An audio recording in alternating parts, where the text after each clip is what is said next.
Cinema সফরের ইতি টানলেন অরিজিৎ। গায়ক অরিজিতের এই ধরনের সিদ্ধান্তে মন ভেঙেছে তার অনুরাগীদের। এবং ইতিমধ্যেই অরিজিৎ সিং তিনি এক্স হ্যান্ডেলে লিখেছেন যে এমন একটা সিদ্ধান্ত নেব অনেক দিন ধরেই ভাবছিলাম, অবশেষে সাহস জোগাড় করতে পেরে ঘোষণা করলাম। সোজাভাবে বলতে গেলে আমার খুব সহজেই একঘেয়েমি চলে আসে, যে কারণে আমি আমার গানের অ্যারেঞ্জমেন্ট প্রায় বদলে বদলে মঞ্চে পারফর্ম করি। সে কারণেই আমি ক্লান্ত হয়ে গিয়েছি, নতুন ধরনের সঙ্গীতের খোঁজে নেমেছি। আর অরিজিৎ সিংয়ের এই ধরনের টুইটের পর বলা যেতে পারে সোশ্যাল মিডিয়ায় রীতিমতো একেবারে তোলপাড় শুরু হয়েছে, এবং বিশেষ করে তার অনুরাগীরা রীতিমতো বিভিন্ন ধরনের মন্তব্য করছে। এবং একেবারে সোশ্যাল মিডিয়ায় সবকটি বলা যেতে পারে সবকটি জায়গায় আমরা যদি বলি, গায়ক অরিজিৎ সিংকে নিয়ে একটা আলোচনা চলছে এবং রীতিমতো একেবারে শোরগোল বেঁধে গিয়েছে। এবং ইতিমধ্যেই সোশ্যাল মিডিয়ায় তার অনুরাগীদেরই একটা অংশ তারাও বলতে শুরু করেছে যে অরিজিৎ সিং তিনি কি অন্য কোনো সিদ্ধান্ত নিতে চলেছেন, বা এটা তাকে কি অন্য কোনো সিদ্ধান্ত আমরা দেখতে পাবো। এবং এর মধ্যে তারই অনুরাগীদের একটা অংশ তারা কিন্তু ইতিমধ্যেই সোশ্যাল মিডিয়ায় বিভিন্ন ধরনের অরিজিৎ সিংকে নিয়ে বিভিন্ন ধরনের মন্তব্য করার সঙ্গে সঙ্গে একটা অনুরাগীদেরই একটা অংশ তারা ইতিমধ্যেই সোশ্যাল মিডিয়ায় চর্চা করছে, তাহলে কি এবার রাজনীতির ময়দানে দেখা যাবে গায়ক অরিজিৎ সিংকে। আমরা দেখেছিলাম যে আমরা আরজি করের যে ঘটনা হয়েছিল, যে ঘটনায় গোটা রাজ্য রাজনীতি উত্তাল হয়েছিল, আরজি করের ঘটনায় আমরা দেখেছিলাম যে সেই সময় তিনি একটি গান লিখেছিলেন, এবং তারপর আমরা দেখেছিলাম যে তৃণমূল কংগ্রেসের পক্ষ থেকেও কিন্তু একটা অংশ প্রকাশ্যে মুখ না খুললেও অরিজিৎ সিংয়ের এই গান নিয়ে কিন্তু একটা ক্ষোভ জানাতে দেখা গিয়েছিল। অন্যদিকে এই মুহূর্তে সোশ্যাল মিডিয়ায় সব থেকে বেশি চর্চা চলছে, তাহলে কি অরিজিৎ সিং নতুন ইনিংস শুরু করছে, এবং সেই ইনিংসটা কি রাজনীতি। আমরা জানি যে 2026-এর বিধানসভা নির্বাচনের একেবারে দামামা বেজে গিয়েছে এ রাজ্যে, এবং ইতিমধ্যেই একটা অংশ শোনা যাচ্ছে, তাহলে কি তিনি কোনো নির্দিষ্ট কোনো রাজনৈতিক দলে যোগদান করতে পারে, বিজেপিতে যোগদান করতে পারে, বা সিপিএমে যোগদান করতে পারে, বা তৃণমূল কংগ্রেসে যোগদান করতে পারে। এই বিষয়ে যখন চর্চা চলছে সোশ্যাল মিডিয়ায়, আজ তাক বাংলার পক্ষ থেকে বিজেপি রাজ্য সভাপতি শ্রমিক ভট্টাচার্যের সঙ্গে যোগাযোগ করা হয়। শ্রমিক ভট্টাচার্য তখন জানায় যে অরিজিৎ সিংয়ের মতো একজন গুণী গায়ক এবং তার রাজনৈতিক বা তার রাজনীতিতে আসা বা বিজেপিতে আসা, তিনি শ্রমিক ভট্টাচার্য বলেন যে তিনি একেবারে খুবই নগণ্য মানুষ।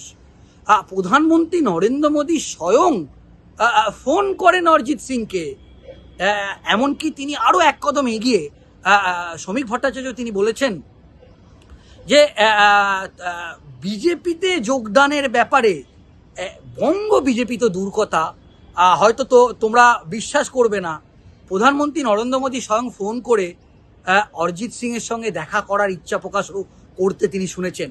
সেক্ষেত্রে তার মতো একজন গুণী ব্যক্তি যে রাজনীতিতে যদি আসে, তাহলে তাকে স্বয়ং তিনি যে ইঙ্গিত দিলেন যে স্বয়ং প্রধানমন্ত্রী বা স্বরাষ্ট্রমন্ত্রী অমিত শাহ তার সঙ্গে ডিরেক্ট কথা বলবেন, বা যদি তিনি রাজনীতিতে আসেন সেটা সমাজের কাছে একটা খুব বড় ইঙ্গিত বা বড় মেসেজ।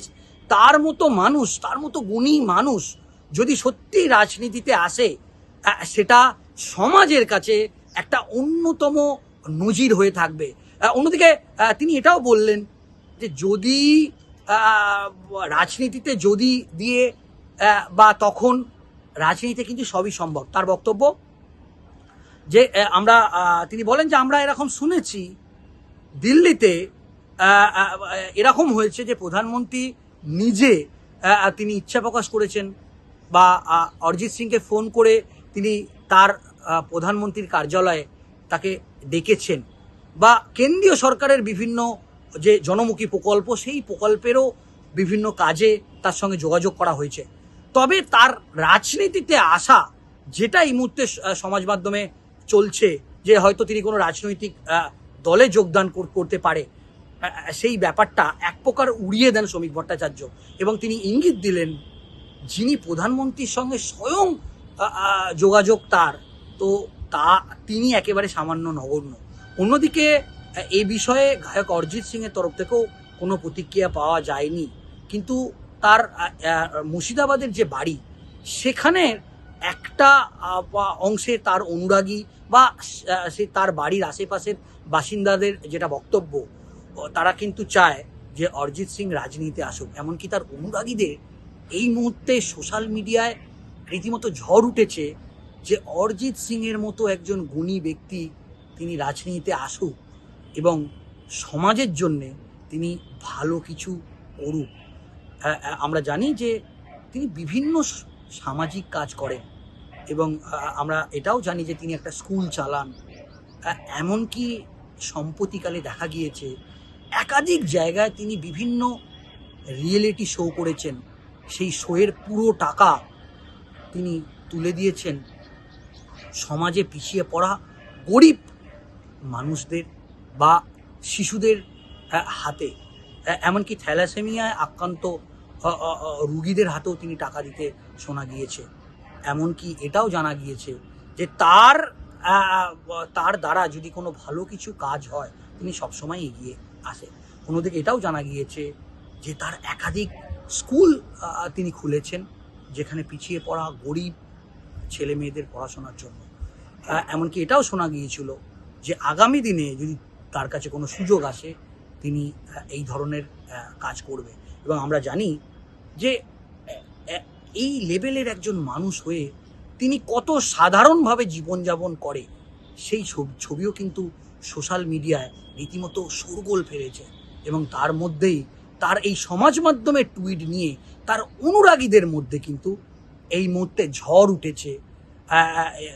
এবং শ্রমিক ভট্টাচার্যর যে বক্তব্য, সেই বক্তব্য শোনার পর একটা বিষয় স্পষ্ট হচ্ছে যে স্বয়ং প্রধানমন্ত্রী নরেন্দ্র মোদীও কিন্তু তার সঙ্গে দেখা করার জন্যে তাকে ফোন করে তার থেকে সময় চায়, যে তিনি যদি ফাঁকা থাকেন বা তিনি যদি দিল্লিতে আসেন, তাহলে তার সঙ্গে তিনি কথা বলবেন। তো এরকম একজন মানুষ, এবং সেই মানুষের আগামী পদক্ষেপ কি হবে সেটা নিয়ে তার এই যে সমাজ মাধ্যমে তার যে টুইট, সেটা নিয়ে এই মুহূর্তে একটা জল্পনা চলছে, একটা তীব্র জল্পনা। এবং সেই জল্পনার মধ্যেই আমরা এই বিষয়টা দেখেছি। তবে তিনি যে রাজনীতি থেকে দূরে থাকেন, সেটাও কিন্তু আমরা একাধিকবার দেখেছি। কিন্তু আরজি করের ইস্যুতে যখন রাজ্য রাজনীতি উত্তাল হয়েছিল, তিনি কিন্তু একটি গানের সুর দিয়েছিলেন।